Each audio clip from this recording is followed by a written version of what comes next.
anytime, anywhere. Award-winning coverage you can count on. This is ABC 13 News. Tonight, a Forest man says he stole the baby Jesus from a nativity scene outside of Shiloh United Methodist Church. And after seeing our story about this last night, he called the news station wanting to come clean. He confessed to our Rachel Scher. Rachel, this case isn't completely closed. After seeing all the attention his prank had gotten, the 19-year-old says one of his friends tried to get rid of the evidence and took baby Jesus, Mary, Joseph, and the rest of the crew to a dump. So far, the missing figurines have not been found, but the self-admitted thief says he'll do all he can to make it right. It was my buddy's birthday party, and we got bored. The Citizen of the Year award certainly won't go to John Kilgo, but he hopes the church will look past the empty manger and missing Jesus because a felony charge could ruin his chances of becoming a Marine. Because I want to apologize to the church. You know, I don't want someone to come steal from me. Kilgo says a picture uploaded on Facebook, not his own confession, led Bedford County deputies to his parents' front door. And as it turns out, more than karma had good timing. This is Harry. Harry's a trustee of the church. We interviewed him yesterday. Do you recognize him from the story? No, ma'am. How you doing? My name's John Kilgo. While Harry Spruce says he appreciates the apology and will discuss dropping charges with his fellow church members, one very important fact remains. What did you do with that figurines and all? I don't know what happened to them, but everyone got scared the next morning. The sheriff's office hasn't confirmed John Kilgo's story that a friend dropped the 3-foot-tall figurines off at a local dump. But back here at Shiloh United Methodist Church, members are still finding ways. We'll pray for him. We'll invite him to church. To bring people closer to Jesus. And just in the last few minutes, we've learned a John Kilgo has been booked and released from the Bedford County Jail. The website doesn't say what charges he's facing. There is a bit of good news to report, though. An anonymous donor in Forest has offered to replace the missing nativity scene with one of his own. Live in the Lynchburg newsroom, I'm Rachel Scher, ABC 13 News. Lynchburg police are looking for whoever took lawn equipment from a homeowner's storage shed. It's tonight's Crime Stoppers report. Police say someone got into the storage shed in the 300 block of Yeardley Avenue sometime between November 29th and December 3rd. The shed was behind the house, and officers say whoever took the equipment broke in. The stolen equipment is valued at about $2,700. A potential suspect was seen in the area driving a green extended cab pickup truck with a ladder rack in the bed. If you have any information about this, you can call or text Crime Stoppers. The phone number to call is 1-888-798-5900. Traffic was very slow going on I-81 in Botetourt County this morning after a tractor trailer carrying a load of turkeys overturned. The truck was headed from North Carolina to Harrisonburg when it tipped over in the curves at the 167-mile marker right near Buchanan. David Tate was at the scene and joins us now live from Roanoke with the latest on this. Dave. Yeah, hey, Len, state police say the 1997 Peterbilt was hauling those turkeys north on 81 when it went off the right side of the road, hit a guardrail, and then overturned. The driver, 41-year-old Linus Raber of Midland, North Carolina, was uninjured. However, he is now charged with reckless driving. Unfortunately, most of the nearly 1,000 turkeys on board were not so fortunate. For crews working the wreck, the birds added a new dimension to the cleanup. Fortunately, this company actually had a team that was able to respond with a veterinarian to make sure that things are taken care of in the most humane way possible as they attempt to upright the trailer and get the scene cleared up.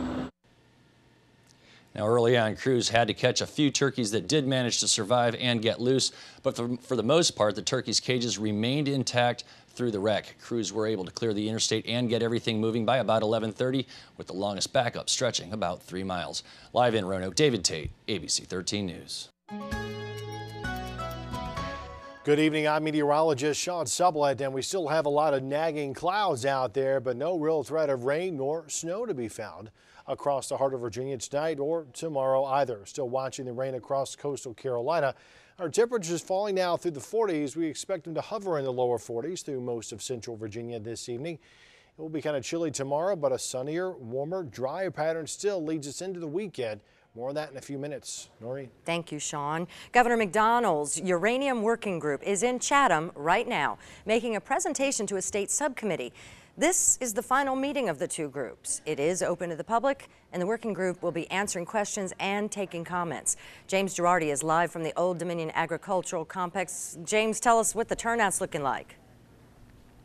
Well, it's as you'd expect, Noreen. The room is nearly filled with people, and it's appropriate that we're here at the agricultural complex because many of the folks inside that room behind me, well, they're farmers concerned with what the effects uranium mining may have on them. This is an important meeting for many reasons. You may remember the governor's working group has made similar presentations throughout the year, but tonight is their final presentation. After this, some estimate by the beginning of 2013, they'll send a recommendation to Governor McDonnell on the future of the mining moratorium here in Virginia. This working group is presenting their findings to the Coal and Energy Commission's Uranium Mining Subcommittee. This is important because these guys, I'm told by commission representatives, will make a recommendation to Virginia legislators. Now, they're presenting their final report tonight. To give you an idea of what all this includes, here it is, 125 pages of findings, medical, scientific, and environmental. I'll have a full report on this meeting coming up tonight at 11. Reporting live in Chatham, James Girardi, ABC 13 News. Thank you, James. Lynchburg City Council is holding a public hearing on digital billboards tonight. Tonight's public hearing is not the first. The Planning Commission had its public hearing last April. In October, they recommended to allow digital billboards by a 4-3 vote. Digital signs would increase ad space without having to build more billboards. According to the city manager, it could promote more business in the city. The public hearing is tonight at City Hall in Lynchburg again at 7:30. There is no doubt Liberty University is building very quickly, but the institution wants more independence over that growth. Right now, it has several hurdles to jump with the city before putting up a new building, but all that's about to change. Other institutions like Centra, Lynchburg College, they're all behind this, but LU is the one making the big push. Mark Kelly joins us live from Candler's Mountain tonight. And Mark, the city is getting ready to change the zoning ordinance. Noreen, right now, City Council, they're hammering out the details at a work session. You know, it's very complicated. It involves a lot of zoning rules, but here's the basic point. Liberty University sits near a major highway, train tracks, and a lot of retail. The school wants new zoning that fits its location. Liberty University doesn't sit in a residential neighborhood. Quite the opposite. It's here, the industrial side of town. Hey, we had by right zoning back in the 90s. David Corey is general counsel at LU. For him, LU should have industrial zoning if it sits in an industrial section. It will be much better because we can know as a matter of right what we can construct on our campus. And the city's listening. They created two types of zoning named IN1 and IN2 for industrial areas like LU. We can now just go to the building officials like any other commercial builder would do when they want to put something on property that they own. But keep in mind that's not the rule just yet. Today when building, LU needs a conditional use permit, a CUP. And for a fast-growing school, a CUP is SLOW. Approval of every building in terms of getting a building permit, yes, that makes sense. But to get zoning approval for every building is what's the hardest part. Laura Hamilton chairs the city's planning commission. She says there's been a lot of give and take talk between the city and the university. What you've seen so far, it's a good balance from both sides. We'll see. I hope so. I hope so. So City Council, they're looking at this tonight, but that doesn't necessarily mean LU is going to get the zoning it wants tonight. This still has to go back to the Planning Commission, then a public hearing, and then back to City Council. Live on Candler's Mountain, Mark Kelly, ABC 13 News. We'll certainly keep following that one and see how that process goes. Educators on the South Side are excited about the possibilities a new academy would bring for kids in the area. How they say it would give students a leg up on the competition when they're looking for jobs. ABC 13 News with Noreen Turin, Lynn Stevens, Chief Meteorologist Sean Sublett, and Sports with Dennis Carter. Award-winning coverage you can count on. Educators want to bring a program to the Dan River region that they hope will give students a big leg up in the healthcare industry. The Governor's Health Science Academy. It's designed to prepare students for jobs in the health and science fields, naturally. Whitney Delbridge joins us now with more.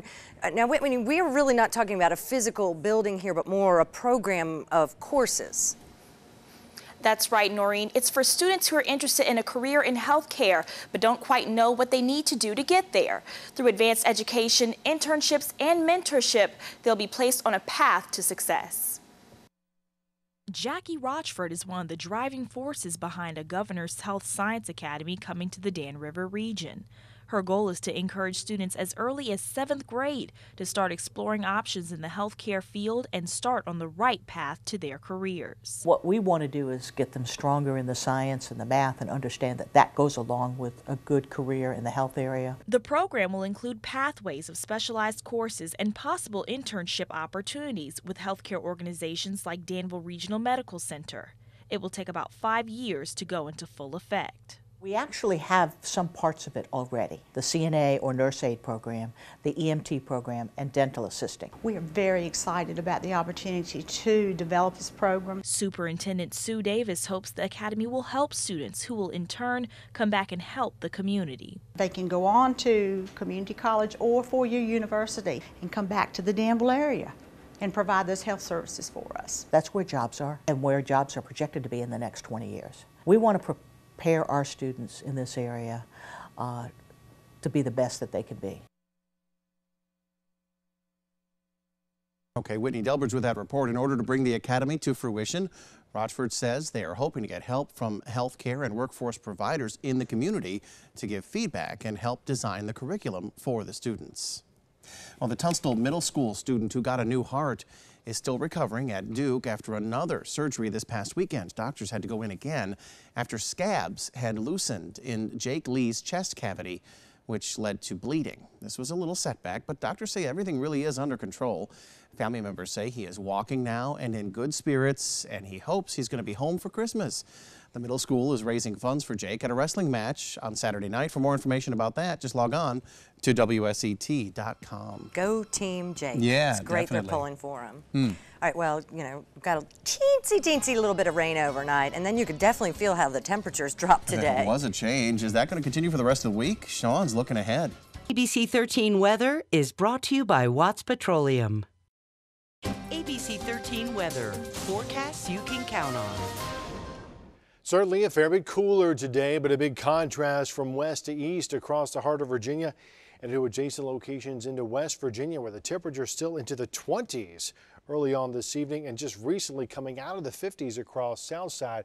The heart of the cold air is just banked on the western side of the Appalachians, leaving us relatively protected from it. In fact, a lot of that cold air is actually going to start to retreat in the next 24 hours or so. Still a little bit of that breeze out there from the north and west, keeping the chill in place, but up in the upper levels of the atmosphere, the winds also continue from the southwest. You can see that traced in the clouds pretty well, coming from Georgia and western Carolinas back across the Commonwealth. So that's the other reason why that cold air out here across the Ohio Valley just can't get over the Appalachians and into the heart of Virginia. Now, still a few showers to be found there across the coastal locations of the Carolinas. And although the storm track is going to hold in that general location right along the jet stream flow, we'll still see these little areas of low pressure rippling along the jet, taking basically the beneficial rainfall with them. So we're going to have a lot of pesky clouds through tonight and tomorrow, but any kind of beneficial rain is going to stay off to our east, either in southeastern Virginia or to adjacent locations in North Carolina. That cold air, again, very pervasive all the way to the Gulf Coast, colder in Mobile than it is in Lynchburg right now, but again, having a hard time pushing east with that flow up at the jet stream level continuing from southwest to northeast. There's the coldest of the air shown in pink right now. We look at the temperature pattern or trend, not looking at specific numbers, but little areas where the air is warmer or colder. And like we've seen so many times this season, the cold air makes a brief run at us, then retreats, and the warmer colors you see here building out across the plains begin to edge in once again as we head to the second half of this week. So we do see the clouds kind of in and out here over these next 24 hours, overnight tonight, first thing tomorrow morning, through the morning and the afternoon, but all the substantial rain going by off to the east. In fact, the clearing skies finally begin to take hold late tomorrow night, leading us to a sunny one for both Thursday and Friday. Tonight we'll call it partly to mostly cloudy and seasonably cool with lows near 30. Central Virginia tomorrow, times of clouds and sunshine. High temperatures hold at about 47 into Lynchburg, Bedford, and Appomattox. South side's a little closer to those areas of low pressure rippling by, so we do see it fairly cloudy here. Maybe a shower edges into Charlotte or Halifax counties, but not be too excited about those prospects. And then farther westward, actually looks a little sunnier. We'll call it mostly sunny west of the Parkway. High temperatures here also going into the middle and upper 40s. And then sunny for both Thursday and Friday, and milder still back into the 50s. Saturday's the nicer of the 2 days to be out this weekend. Dry despite increasing clouds. Do look for some scattered showers pushing through on Sunday, then likely dry first of next week before we look for a better chance of rain starting late Tuesday or into early Wednesday. All right, Sean, we are continuing to honor our heroes from the heart of Virginia, and tonight we recognize Senior Airman Braxton Ward. Ward is currently stationed at Langley Air Force Base. If you have a hero you'd like to pay tribute to, go to the Heroes page at WSET.com, send us the picture, and then include his or her name, hometown, and story. Sports is straight ahead. Virginia Tech has agreed to a 3-year football series with a new in-state opponent. Dennis is going to tell us all about that one. And we check in with the high school sharpshooter who scored 60 points in a single game last week. Hi, everybody. Virginia Tech and Old Dominion have announced a 3-game football series beginning in 2016 in Blacksburg. The Hokies and Monarchs will play in Lane Stadium in 16. ODU is leaving the Colonial Athletic Conference for Conference USA next season. Tech plays at ODU in Norfolk in 2018, with the series returning to Blacksburg in 2019. Redskins receiver Pierre Garçon was either spilling the beans or making an assumption today on ESPN, but he said Kirk Cousins will start in place of the injured Robert Griffin III Sunday at Cleveland. Redskins teammates were quick to say they haven't heard any such announcement. Griffin suffered a sprained right knee after a scramble late in Sunday's game against Baltimore. Coach Mike Shanahan will likely give an RG3 update when practice resumes tomorrow. Former NFL Commissioner Paul Tagliabue today overturned the suspensions in the Saints bounty investigation. And while Tagliabue did say the players' conduct could justify fines, he basically vindicated the players and put the blame squarely on Saints coaches and the organization. Jonathan Vilma's attorney said his client will still pursue a defamation lawsuit to clear his name. Saints fans have got to be saying, we played 13 of 16 games, seasons lost, and now you're clearing the air. Thanks a lot.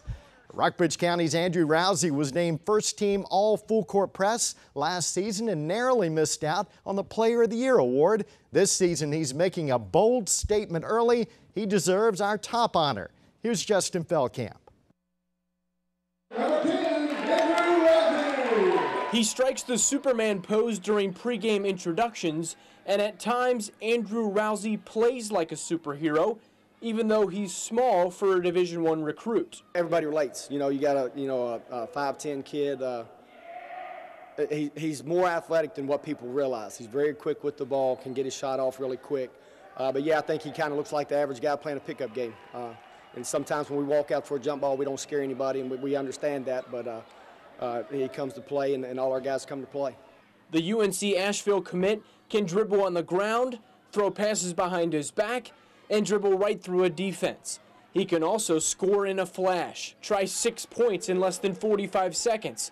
But he also faces double teams night after night. If they want to play like that, they can play like that. I mean, I trust my teammates to, if I give it to them, they're going to score or call something. So in the game last week, Rousey scored the highest point total of his high school career. He dropped in 60 points against Stewart's Draft. I knew I could get close, but when I laid down that night and I looked back at it, I was like, wow, I just scored 60. So it was kind of, it was pretty cool. I said maybe the best thing about that game was he had 60, but our other guy scored 58. He also had 6 assists and 12 rebounds. So that kind of tells you, he's not a one-dimensional player. He can do a lot of things. He makes all his teammates better, and that's what we want to do. If that continues, Rockbridge could be headed for another trip to Richmond for the state tournament. Justin Feldkamp, ABC 13 Sports. Thank you, Justin. Liberty's Devin Brown is this week's Big South Conference Women's Basketball Player of the Week. It's Brown's second Player of the Week honor this year. The redshirt senior averaged 19.5 points, 5 rebounds, and 2.5 assists a game in wins last week over JMU and UNC Wilmington. Brown leads the Big South in scoring at nearly 19 points a game. The Lady Flames return to action Thursday night at home against Bluefield State. And of course, the Hokies won last night. Started out sluggishly, but they took easy win, 70-49. Over Mississippi Valley State. Yeah, they poured it on at the end there. They sure did. Thank you, Dennis. Okay. We'll be right back. A huge gas explosion in West Virginia caused evacuations to schools and businesses all over that area this afternoon. We're going to have the very latest on this at 7. And a doctor's visit with your child could include a new discussion, what smoking could do to your body if you start young. Some new recommendations here. We'll have them for you at 7.